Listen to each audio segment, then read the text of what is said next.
I'm going to show you a quick way of setting up a portable air conditioner like I have here. This is the Bouge RV portable air conditioner that go basically in like an RV, or like I have it in a little shed right here. I've got a little window, and one thing you have to do, you have to vent the hot air out. Well, I have the tubing right here that came with it. Now I picked up one of these setups to actually go in a window and run the tubing out the window. So let me go ahead, take it out of the package, show you how this thing sets up. Then we'll hook up the air conditioner completely, so that way we'll quit getting hot air blowing back in our shed here. So let's do that now. Okay, so this is how I got it in. I took it out and looked at it. It was folded up.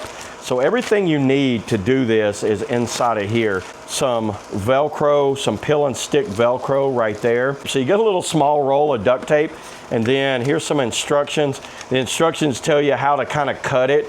So what you'll do, you'll cut this area down. See, check out how this thing looks, everybody. So you see what it does right here? Goes around the tubing, and then you're gonna cinch down on the tubing. So it's gonna go in the window right here like this, and I'm just gonna Velcro it up just like that. Y'all see that?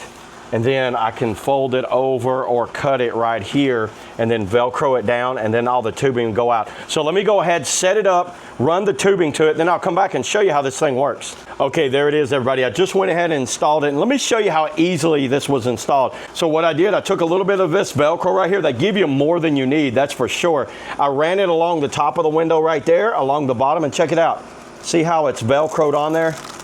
If I need to remove it, I can remove it, then close the window, leave the Velcro on there. And then over here, I cut it, and then I use the duct tape right here that's supplied with it, duct tape that edge down. We are ready. So let's go ahead, let's stick the exhaust tube in here, tighten it up, and we're good to go. I've duct taped the actual exhaust, like tube down to that, run around right here, and it just goes perfectly right out that window. And now this is all sealed. This is heat resistant material, so the sun is like, it doesn't get hot from the sun, and it's actually pushing all of the exhaust right out the window. I've got the window cracked just barely, but there's no air blowing in, so hot air is not blowing in. This is something I recommend for anyone that just needs to set up a quick little exhaust port for a portable AC like I have right here, because this worked out perfect. I was impressed. So yeah, there it is, everybody. That's all I got on the, the portable AC vent cover exhaust. See you all in the next video.